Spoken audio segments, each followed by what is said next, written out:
வணக்கம் நண்பர்களே. தமிழ்நாட்டை தொழில்துறை வளர்ச்சியில் முதன்மை மாநிலமாக உதயநிதி ஸ்டாலின் உறுதி. கிருஷ்ணகிரி மாவட்டம் சூளகிரி ஊராட்சி ஒன்றியம் சென்னப்பள்ளியில் 26,082 கோடி மதிப்பில் 10 ஏக்கர் பரப்பளவில் உணவுப் பொருட்களை பதப்படுத்தும் குளிர் பாதன கிடங்கு அமைக்கும் பணி நடைபெற்று வருகிறது. அதன் கட்டுமான பணிகளை அமைச்சர் உதயநிதி ஸ்டாலின் இன்று ஆய்வு செய்கிறார்.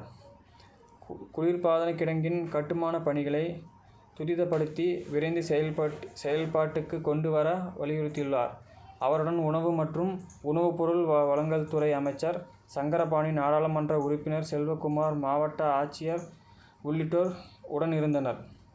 இதேபோல் கிருஷ்ணகிரி மாவட்டம் சூளகிரி மருதாண்டப்பள்ளி கிராமத்தில் தமிழ்நாடு தொழில் முன்னேற்ற கழகம் சார்பில் சிப்காட் ஃபியூச்சர் மொபாலிட்டி பார்க்கை அமைக்க திமுக அரசு முடிவு எடுத்துள்ளது. 30 ஏக்கர் அளவில் அமைக்க உள்ள அந்த இடத்தையும் கட்டடம் அமைப்பதற்கான வரைபடத்தையும் இன்று அமைச்சர் உதயநிதி ஸ்டாலின் நேரில் ஆய்வு செய்கிறார். இது தொடர்பாக அமைச்சர் உதயநிதி ஸ்டாலின் தனது ட்விட்டர் பக்கத்தில் தொழில்துறை வளர்ச்சியில் தமிழ்நாட்டை இந்திய ஒன்றியத்தில் முதன்மையான மாநிலமாக்க அயராது உழைப்பேன் என குறிப்பிட்டுள்ளார். ஓகே ஃப்ரெண்ட்ஸ், இந்த நியூஸ் பிடிச்சிருந்தா நம்ம சேனலை லைக் பண்ணுங்கள், ஷேர் பண்ணுங்கள், மறக்காமல் பெல் ஐக்கானை கிளிக் பண்ணுங்கள், நம்ம சேனலை சப்ஸ்கிரைப் பண்ணுங்கள். நன்றி.